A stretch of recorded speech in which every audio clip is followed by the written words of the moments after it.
بسم الله الرحمن الرحيم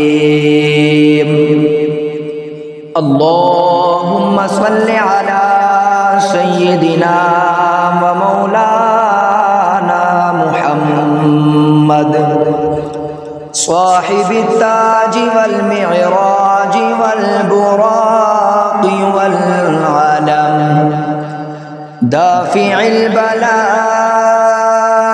والوباء والقحط والمرض والألم اسمه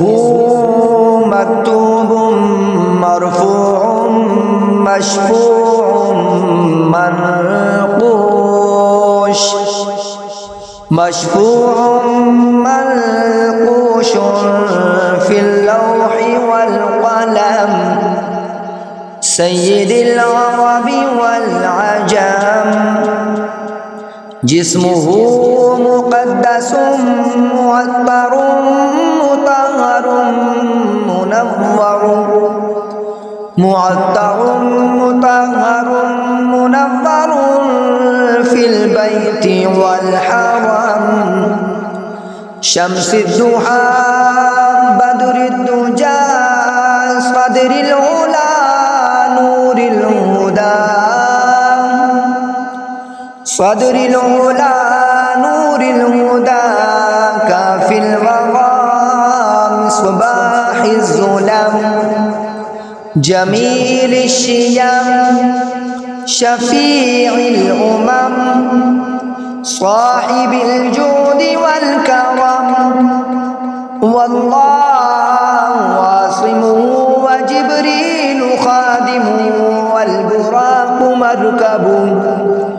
والبراق مركبه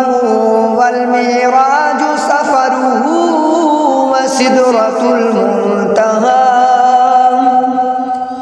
وسدرة المنتهى مقامه وقاب قوسين مطلوبه والمطلوب مقصوده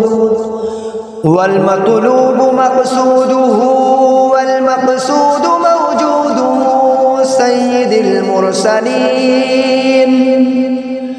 سيد المرسلين خاتم النبيين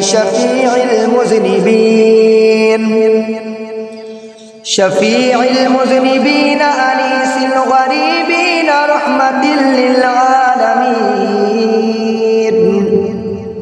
راحة العاشقين مراد المشتاقين شمس العارفين سراج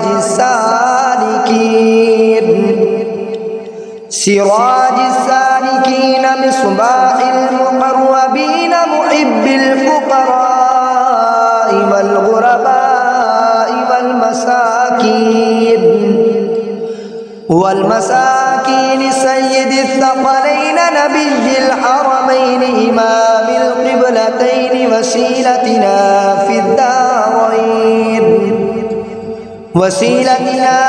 الدارين صاحب قاب قوسين محبوب رب المشرقين ورب المغربين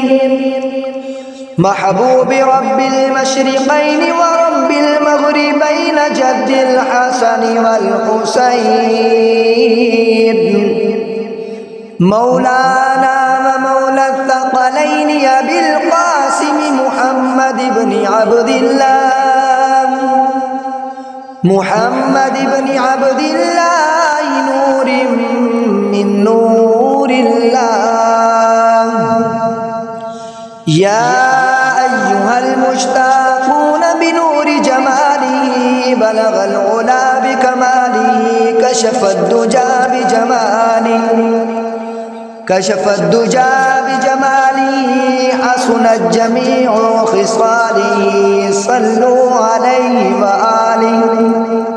صلوا عليه وآله وأصحابه